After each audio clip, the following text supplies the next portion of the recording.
Okay, सो आज का हमारा टॉपिक था आइसोमेरिज्म। आइसोमेरिज्म में क्या बताया था मैंने? आइसोमेरिज्म क्या होता है?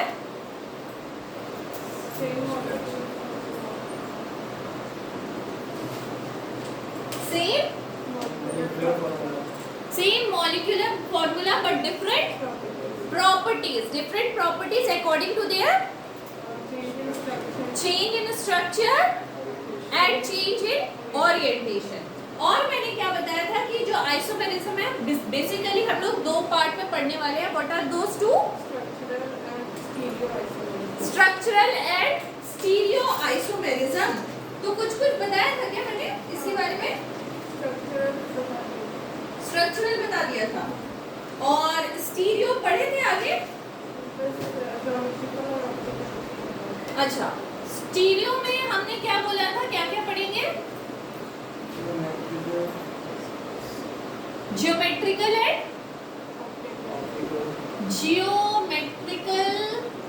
एंड ऑप्टिकल, ये पढ़ेंगे दोनों। और ज्योमेट्रिकल में मैंने क्या बोला था, क्या पढ़ेंगे? कोऑर्डिनेशन नंबर इसका 4 और 6। Very nice. हमने बोला था coordination number 4 and coordination number 6 के बारे में पढ़ेंगे। और यहाँ पे कौन कौन से शेप आएंगे भाई? स्क्वायर प्लेनर और ऑक्टाहेड्रल। टेट्राहेड्रल वाला पढ़ेंगे, स्क्वायर प्लेनर पढ़ेंगे एंड ऑक्टाहेड्रल पढ़ेंगे। और यहाँ पे क्या पढ़ने वाले हैं? ऑप्टिकल आइसोमेरिज्म में कुछ नहीं बताया था अभी तक। ठीक है, ठीक, जो बताया था वो बताया था। अब आ जाओ जीआई, ज्योमेट्रिकल आइसोमेरिज्म। ठीक है, इसके बारे में आज हम लोग डिटेल में कहानी शुरू करते हैं। तो तैयार है बच्चे? यस, चलो। तो geometrical isomerism, GI, geometrical isomerism and also known as GI. ठीक है, इसके दो प्रकार है। कितने प्रकार है? दो प्रकार है। एक होता है सिस, एक होता है ट्रांस। लिखिए प्रकार, दो प्रकार। एक होता है भैया सिस, एक होता है ट्रांस। कुछ जानकारी है सिस आइसोमर और ट्रांस आइसोमर के बारे में? Cis means same side, trans different side. मतलब डिफरेंट साइड क्या? मैं कहीं भी बैठा दूं, कहीं भी बैठा दूं। अरे यार, कोऑर्डिनेशन कंपाउंड के बारे जो हमारा टॉपिक है दैट इज कोऑर्डिनेशन कंपाउंड ना, तो भाषा उसी भाषा में बोलिए ना। लिगेंड के भाषा में, सेंट्रल मेटल एटम के भाषा में, वैसे कुछ बोलिए। सिस और ट्रांस को बैठाना है। सिस when ligands are, ligands कितने हो सकते हैं? 4 कोऑर्डिनेशन नंबर 4 ligands है ना। तो when ligands are 90 degree to each other, जब ligands 90 डिग्री होंगे आपस में एक दूसरे के, तो वो कहलाएंगे सिस। ठीक है, और कुछ वर्ड में पकड़ना, यहाँ पे बहुत जगह पे लिखा रहता है ligand present on same side। Same side का मतलब क्या होता है यार? एंगल मेजर करना ज्यादा इजी है ना, तो 90 डिग्री। ठीक है, बुक में लिखा रहने का, जैसे तुमने बोला ligands present in same side. ठीक है, ये भी समझ में आता है, मगर मेरे को तो ये ज्यादा अच्छे से समझ में आता है। मगर अगर लिगेंड 90 डिग्री में एक दूसरे के प्रेजेंट है तो we call it as a cis. ठीक है, और ट्रांस आइसोमर किसको बोलेंगे? when ligands are on opposite sides। opposite sides कब होते हैं? 180 डिग्री। ठीक है, when ligands are at 180 degree to each other। ठीक है, तो सिस और ट्रांस की भाषा समझ आई? ओके,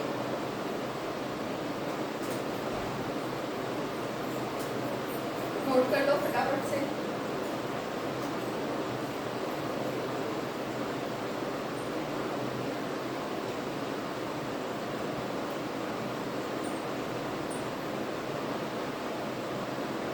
ठीक है। अब जो जीआई करने वाले हैं, हमने बोला हम करने वाले स्क्वायर प्लेनर और ऑक्टाहेड्रल के बारे में। तो सबसे पहले स्क्वायर प्लेनर वाला सिखा रहे हैं, और जैसा सिखा रहे हैं ना प्लीज रेफर वैसा ही करना, रिक्वेस्ट है। इजी ही सॉल्व होगा, वरना फंस जाओगे इसमें। ठीक है, चल about square planar, GI in square planar complex. Square planar complex.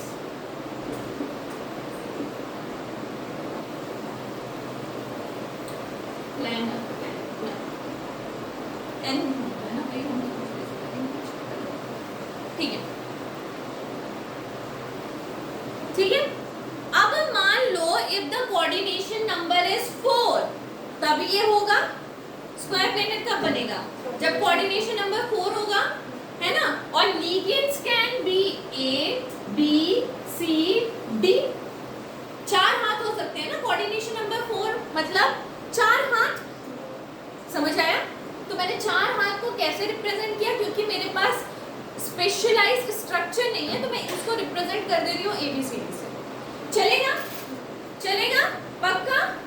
अब देखो, हो सकता है कि सेंट्रल मेटल एटम, आज से हम डिनोट करें, ठीक है, आज से हम लोग सेंट्रल मेटल एटम को M से डिनोट कर रहे हैं, ठीक है। सेंट्रल मेटल एटम पूरा नहीं लिख के M से डिनोट कर रहे हैं। अब मैंने बोला सेंट्रल मेटल एटम का स्क्वायर प्लेनर स्ट्रक्चर है, मतलब 4 हाथ है। हो सकता है कि चारों के चारों हाथ सिर्फ A से कंबाइन कर रहे हो, है ना, तो ये A4 हो जाएगा, समझ आया, ठीक है। हो सकता है कि 3 हाथ A से कर रहे हो और 1 हाथ B से कर रहा हो, ठीक है, ओके।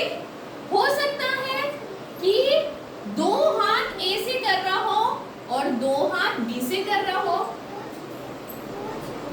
और बताओ और क्या हो सकता है? A1 B3 है ना, बहुत सारे हो सकते हैं, ठीक है। तो यहाँ पे जो जो हमको करना है दैट इज A2 B, ऐसा हो सकता है B2, और A2 B C ऐसा भी तो हो सकता है ना, ठीक है। या फिर M A B C D ऐसा भी हो सकता है, ठीक है।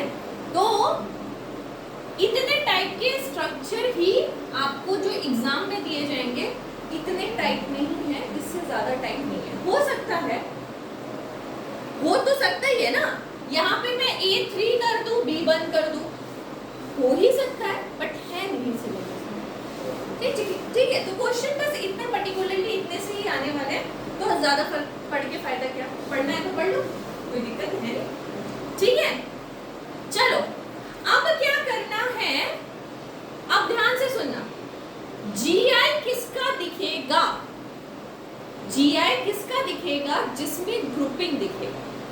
क्या बोला मैंने, GI किसका दिखेगा जिसमें ग्रुपिंग दिखेगा। अब एक बंदा अकेला क्या ग्रुप बना सकता है? अकेला तो कोई ग्रुप नहीं बनता ना यार, कम से कम ग्रुप बनाने के लिए 2 लोग चाहिए, है ना। अब देखो यहाँ पे A4, ऐसा तो कोई ग्रुप बनेगा नहीं, ठीक है। अगर मैं उठाती हूँ सबसे बेस्ट एग्जांपल, अच्छा ये वाला बताओ, ये ग्रुप बना सकता है क्या? बना सकता है। A3 and B1, A2 and B2 group बन सकता है। इन दोनों का 2 ग्रुप बनाना है, ज्यादा नहीं। तो ये दोनों एक ग्रुप में आ गए और इसमें ये दोनों आ गए, ठीक है। अब इसमें भी ये दोनों आ गए, ये दोनों आ गए, तो 2 ग्रुप बन गया। इसमें भी 2 ग्रुप बन गया, इसमें भी ये दोनों आ गए और ये दोनों आ गए। इसमें तो ये 3 आ गया और ये 1 आ गया, तो ग्रुप तो अनइक्वल है ना। समझ आ रहा है कि फिर से बताएं, फिर से एक बार, ओके। चलो ग्रुप में मेरे को कितना ग्रुप बनाना है? 2 ग्रुप बनाना है, और दोनों ग्रुप में ना इक्वल इंडिविजुअल डालना है। आप अनइक्वल इंडिविजुअल नहीं कर सकते, ठीक है। तो अगर इक्वल नंबर ऑफ इंडिविजुअल डालना है तो पहले वाले का तो ग्रुप बन ही नहीं सकता। पहले वाला देखो अकेला अकेला बंदा तो ग्रुप नहीं बना सकता, ठीक है। अब आ गई बात इसकी A3B1 की। तो A3 एक में ज्यादा मेंबर और एक में कम मेंबर चलेगा क्या? पार्शियलिटी हो जाएगी ना ये, तो ये भी ग्रुपिंग नहीं बन सकता, ठीक है। तो इसका A2 एंड B2 दो मेंबर दोनों में ग्रुपिंग बन सकती है। ये भी A2 एंड BC ग्रुपिंग बन सकती है, दो मेंबर। ये भी AB एंड CD ग्रुपिंग बन सकती है। तो मैंने बोला जिसका ग्रुप बनेगा उसका GI दिखेगा, जिसका ग्रुप नहीं बनेगा उसका GI नहीं दिखेगा। मतलब इन दोनों का GI is not possible. Possible किसका है? इसका। समझ आया? ग्रुपिंग करना एंड GI निकालना कि किसका GI बनेगा किसका GI नहीं बनेगा, ठीक है। अब तुम बोल रहे थे A3B1, नहीं क्या बोल रहे थे लास्ट में? यहाँ पे तुमने क्या बोला था? A3B1 या कुछ और बोला था? हाँ A3B1 तो है पहले से। नहीं A1B3। अब बताओ इसका ग्रुपिंग बनेगा? तब भी हम और शो नहीं करते। समझ आ गया? समझ आ गया? ठीक है। तो बाकियों आप जितना भी पेयर बनाओगे उसका GI शो नहीं हो पाएगा, तो फायदा क्या, है ना? क्लियर हो गया? तो GI, चलो GI बनाना समझ गए कि अगर ग्रुपिंग होगा और ग्रुपिंग में at equal number of member होने चाहिए, अगर होता है तो भैया GI show. Very nice, GI show हो गया। और अब हमको दिख रहा है कि M2 A2B2 का GI शो हो रहा है। तो वो कितना ज्योमेट्रिकल आइसोमर देता है, कितने टाइप के ज्योमेट्रिकल आइसोमर देता है, वो भी जानना जरूरी है, ठीक है। उसको निकालने के लिए आप क्या करोगे? A कितना है? 2A है। B कितना है? 2B है, ठीक है। ध्यान से कपल बनाओगे। क्या बनाना है? कपल। 1 2 3 4 ऐसे नंबरिंग कर लिया मैंने। And now you have to make couple. Couple कैसे बना सकते हो? पहला कपल 1 और 2 का, 3 और 4 का, ऐसा कपल बन सकता है, ठीक है। दूसरा कपल बताओ कैसा बन सकता है? 1 और 3 का, 1 और 3 का, 2 एंड 4 का। और बताओ कैसा कपल बन सकता है? 1 4 2 3 1 4 2 3। और बताओ? और नहीं बन सकता ना? नहीं बन सकता ना? कि बन सकता है? बोलो। बन सकता है तो बनाओ, नहीं बन सकता तो छोड़ दो। 1 2 3 4, 1 के साथ 3 भी हो गया, 1 के साथ 4 भी हो गया, ठीक है। अब तो नहीं हो सकता ना, ठीक है। तो हम लोग अब नाम लिख लेते हैं। ये 1 2 का मतलब क्या था? 1 2 का मतलब था A का कपल बनेगा और B का कपल बनेगा। यहाँ पे क्या बनेगा? AB का कपल बनेगा और AB का कपल बनेगा। यहाँ पे क्या बनेगा? AB का कपल बनेगा और AB का कपल बनेगा। तो ये कपल तो सेम दिख रहे हैं ना यार। पहले कपल बनाओ, फिर कपल हटा दो जो कि सेम हो। ये दोनों सेम है, जिसमें से एक मैंने काट दिया। पहले कपल बनाओ, फिर कपल हटाओ जो कि सेम हो। तो सेम हटा दिया तो कितने बचे? शेप 2, मतलब 2GI शो करता है। कितने ज्योमेट्रिकल आइसोमर शो करता है? 2 ज्योमेट्रिकल आइसोमर शो करता है। यहाँ तक स्टोरी क्लियर है क्या? पक्का पक्का पक्का 100%। इतना नोट करो, फिर इसके ऊपर एग्जांपल दिखा देते हैं। अब आपको क्वेश्चन आने वाले कैसे हैं? क्वेश्चन आने वाले कैसे हैं? चलो, तो क्वेश्चन में बोल दिया क्या? PTNH3 होल ट्वाइस Cl2, ऐसा क्वेश्चन है, ठीक है। और बोल दिया ज्योमेट्रिकल आइसोमरिज्म निकालिए इसका। तो सबसे पहले क्या करोगे? You have to find coordination number, है ना। तो इसके कोऑर्डिनेशन नंबर कितना है, 2 और 2 4, मतलब कोऑर्डिनेशन नंबर 4 है। तो कोऑर्डिनेशन नंबर 4 वाला तो अपने को एक ही करना है ना, स्क्वायर प्लेनर, है ना, स्क्वायर प्लेनर करना है, और तो कुछ नहीं करना। Very nice. अब देखो, जब स्क्वायर प्लेनर मुझे स्ट्रक्चर मिल गया, अब क्या कर सकते हैं, देखो central metal atom is this M, इसके साथ एक लिगेंड दूसरा लिगेंड, है ना। तो A कितना है 2, B कितना है 2, तो यही स्ट्रक्चर है ना भाई, समझ आ गया। जब ये स्ट्रक्चर हुआ तो आप ऐसा पेयरिंग बना सकते हो, कपल बना सकते हो, कपल बना के काट सकते हो। कपल बना के काट के हमको क्या दिखा, 2 GI, है ना। अब 2 GI जो दिख रहा है, तो उसमें हमारे पास कितने स्ट्रक्चर है, 2 स्ट्रक्चर है, एक सिस है एक ट्रांस है। बना सकते हैं सिस और ट्रांस, बना सकते हैं क्या, बनाओ तो देखिए, देखिए। 90 डिग्री और यस बिल्कुल, बैठो बैठो बैठो। प्लैटिनियम बीच में बैठेगा एंड और बीच में एक आ जाएगा 90 डिग्री पे, NH3 और Cl, है ना। This is a square planar structure, है ना। और एक हम दूसरा ट्रांस वाला कैसे बना देंगे, दिस इज अ सिस ना, 90 डिग्री पे है ना, 90 डिग्री पे भाई, ठीक है। और एक ट्रांस वाला बनाना होगा तो हम कैसे बना सकते हैं, एक यहाँ पे NH3, एक यहाँ पे NH3, यहाँ पे Cl एंड यहाँ पे Cl, ये हो गया ट्रांस। समझ आ गया। तो अगर बताने बोला जाएगा कि कितने ज्योमेट्रिकल आइसोमेरिज्म है, तो यू कैन से कि कितने हैं, बता सकते हो पक्का 100%। और अगर पूछा जाए कि उसका स्ट्रक्चर भी बना के दिखाओ, तो स्ट्रक्चर भी इजी है। अंडरस्टूड हो रहा है ना। चलो एक एग्जांपल मैं देती हूँ, बाकी क्या मेरे को करने की जरूरत है, pairing banana and couple banana and उसको कपल को हटाना। देखो ट्राई कर लेना घर में, हम एक क्वेश्चन दे रहे हैं, देखते हैं बनता है कि नहीं बनता है। चलो इसको उतार दो, उसके बाद एक क्वेश्चन दे देते हैं, देखते हैं क्या समझ में आता है।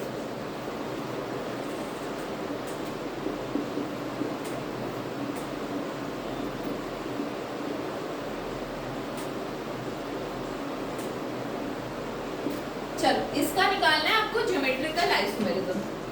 Question of course square planar से ही दे रहे हैं, क्योंकि अभी स्क्वायर प्लेनर ही करा रहे हैं, उससे ज्यादा कुछ करा नहीं। ठीक है, तो कोई भी शेप हो सकता है, हमने जितने ऑप्शंस आपको दिए थे उसमें से कुछ भी हो सकता है। ट्राई कर लो इसको एक बार।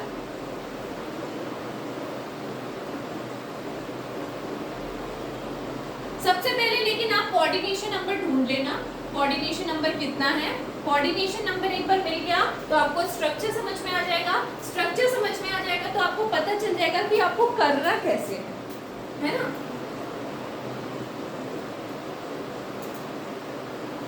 चलो इसमें क्या आया, कौन सा शेप आया, ये दिस इज M, ये क्या है, ये समझ आ गया है ना। अब क्या करना है, अब क्या करना है, यस पेयरिंग करके कपल बनाओ। मेरे ख्याल से जितने भी क्वेश्चन आएंगे यू कैन डू ना, कैसे क्या हो सकता है। अब आ जाओ ऑक्टाहेड्रल शेप, एक बार वो भी देख लेते हैं बनता है कि नहीं बनता। जब स्क्वायर प्लेनर बन गया तो देखो, रोशन टाइम देख रहा है ना, रोशन इतने दिन के बाद आया फिर भी टाइम देख रहा है।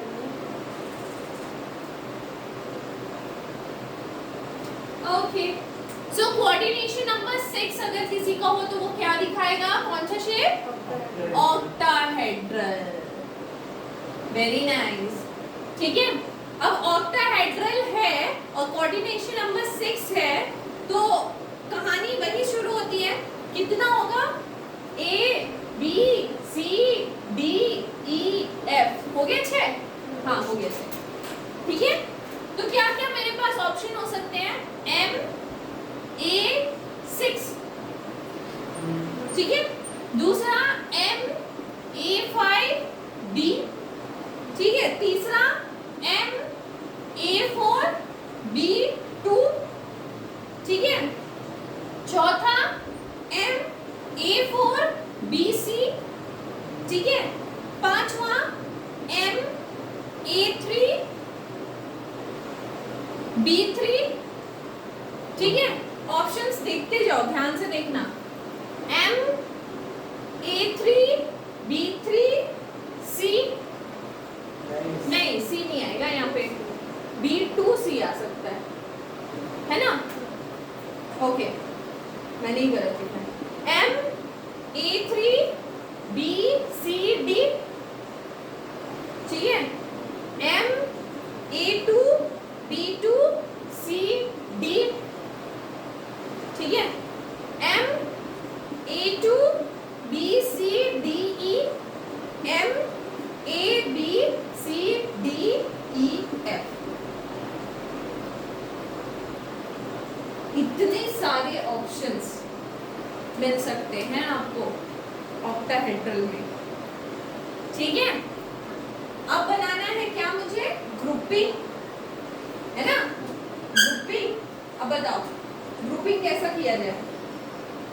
कम से कम अगर दो ग्रुप में डिवाइड कर रहे हो, ध्यान रखना, कम से कम दो ग्रुप में डिवाइड करना है, और दो ग्रुप में एक अकेला बंदा कहीं होना नहीं चाहिए। एक अकेला बंदा कोई भी ग्रुप नहीं बनाता है ना। जैसे इसका तो कोई आइसोमेरिज्म होगा ही नहीं, ज्योमेट्रिकल आइसोमेरिज्म, ये तो अकेला, ये तो ग्रुप ही नहीं बना। अब इसमें देखो इसका क्या ग्रुपिंग बनेगा, एक में 5 लोग, एक में 1 लोग, तो 1 लोग तो ग्रुप ही नहीं होता ना, ये एक बंदा तो ग्रुप ही नहीं कहला रहा है, उसका पार्टनर तो चाहिए तब ना वो ग्रुप बना रहा है। अगर ग्रुप बन रहा है तो मेरा और तुम दोनों बैठे हो ऐसे, तो तुम दोनों का ग्रुप बन गया, मेरा ग्रुप कौन सा है, मेरा तो ग्रुप ही नहीं है ना, तो इसका भी GID बनेगा। अब इसका देखो, ये 4 लोग हैं, ये 2 लोग हैं, ग्रुप बन सकता है, अनइक्वालिटी है, बट फिर भी ग्रुपिंग तो हो सकता है, मतलब इसका कोई पेयर साथी तो है, ग्रुप तो बना सकता है। तो अब मेरे को ऑक्टाहेड्रल में एक चीज और इंक्लूड हुआ, पहले था कि 2 बंदों का एक ग्रुप बनेगा, यहाँ पे 4 लोगों का भी एक ग्रुप हो सकता है, मगर एक अकेला ग्रुप नहीं बना सकता। जैसे B अकेला है तो उसके साथ ग्रुप बनाने के लिए कोई नहीं है, तो उसका ग्रुपिंग नहीं हो सकता, ठीक है। तो इसका एक ग्रुप बन सकता है, समझ आ रहा है ना जो कहना चाहती हूँ मैं, पक्का। अब बताओ यहाँ पे इसका एक ग्रुप और इसका एक ग्रुप बन सकता है, इसका एक ग्रुप और इसका एक ग्रुप बन सकता है, इसका एक ग्रुप और इसका एक ग्रुप बन सकता है, इसका और इसका, इन दोनों का और इसका, इन दोनों का और इसका, इन तीनों का और इस तीनों का, ठीक है। मतलब अगर ग्रुपिंग बन सकता है तो GI है, तो ये सिर्फ दोनों का नहीं है, बाकी सबका GI पॉसिबल है। भैया इतने सारे में से क्वेश्चन आ सकता है आपको, ठीक है। तो तुमको पहचानना पड़ेगा कि ये कौन सा फॉर्मेट है। फॉर्मेट पता करने के बाद ग्रुपिंग करने के बाद अलग करो जो सेम है, काम वही है बट फॉर्मेट याद रखो, ठीक है। अच्छा चलो एक का करके देखते हैं कितना GI आता है। सबसे पहले वाले ही उठा लेते हैं, कौन सा, ये वाला है ना। तो इसका देखो चलो कितना GI आता है। अच्छा इसका GI ना फोन नंबर की तरह याद कर लो।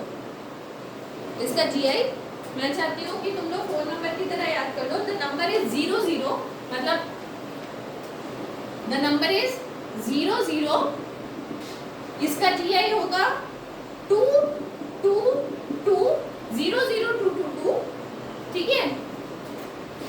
3 4 5 6, अरे एक क्या छूट गया, A3 B3 2 2 2, B2C BCD B2 C2 छूट गया यहाँ पे।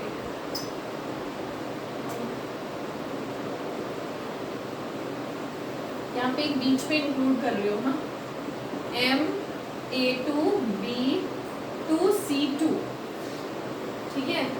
तो 5 6 9 15, तो ये फोन नंबर की तरह याद रखना ताकि GI अगर कभी करने भी गए तो गड़बड़ ना हो जाए। करना तो आता है बट फिर भी गड़बड़ ना हो जाए। तो नंबर इज 002223456915। ठीक है, ऐसे GI याद रख लेना। ठीक है, चलो ये उतारो, उसके बाद मेरे को इसका GI करके दिखाओ तो कितना निकलता है इसका। तो बच्चे का ही बोल रहे हैं, बड़े का नहीं बोल रहे, बच्चे का ही करके दिखाओ। And draw the shape also. ठीक है, देखो यहाँ पे अगर इफ आई एम टॉकिंग कि इसका करो तो इसमें दो दो पेयर बना लो आप, ए ए बी बी, नहीं सॉरी ए ए 2 बार हो, 4 बार है ना, तो बी बी ऐसा पेयर बना। ठीक है, अब बी को पहले एक बार इससे चेंज कर लो, एक बार बी को इससे चेंज कर लो, है ना। तो पहला अगर मैं इंटरचेंज ऐसे करती हूँ तो ये ए बी और ये ए इधर चला गया तो ए बी। देख लो सोनल, अगर मैंने बी को इससे इंटरचेंज कर दिया उल्टा, ठीक है, तो ये बी उठ के यहाँ, ये उठ के ए यहाँ। ठीक है, अगर मैं ये बी को इसके साथ चेंज करूँ तो कोई फर्क पड़ेगा क्या? फिर से तो ए बी आ जाएगा, तो करने से फायदा नहीं है। ठीक है, तो मैं क्या करूँगी, हम यहाँ पे आ जाती हूँ, इसमें इंटरचेंज कर देते हैं, है ना। तो यहाँ पे आ जाएगा ए बी, यहाँ पे ए ए ही रह जाएगा, और यहाँ पे इसके साथ चेंज हुआ ना, तो ये भी ए बी बन जाएगा। और अगर मैं इसको फिर इसके साथ करूँ तो कोई फायदा नहीं है, फिर ए बी हो जाएगा। अब बताओ कपल कौन कौन से सेम आ रहे हैं, किसको हटा दे, किसको हटा दे, A A B A B, A B A B, तो ये दोनों कपल सेम है, हटा दिया जाए तो कितना GI आ रहा है, GI is 2।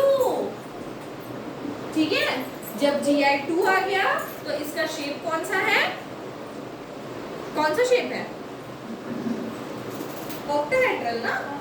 तो ऑक्टाहेड्रल शेप कैसे बनेगा भाई, एक होगा ट्रांस, है ना, तो 4 ए है ना, तो सेंट्रल मेटल एटम ऐसे बैठाओ, 4 ए को ऐसे बैठा दो।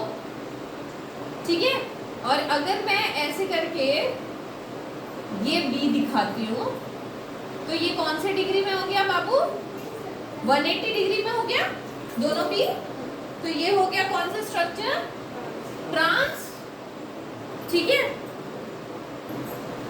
ठीक है, और अगर सिस बनाना हो तो मैं क्या करूंगी, एक बी को उठा के इधर डाल देती हूँ, है ना।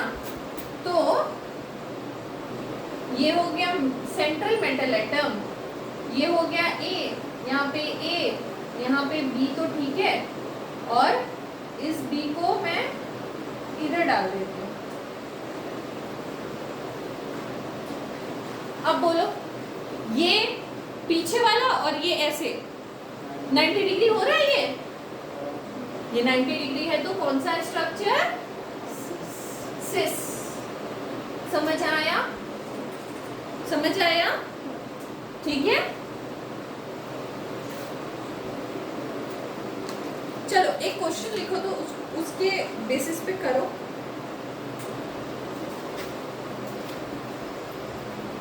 Question is PTNH3 whole thrice ClBrI। ठीक है, और इसका आप निकालोगे GI विद स्ट्रक्चर।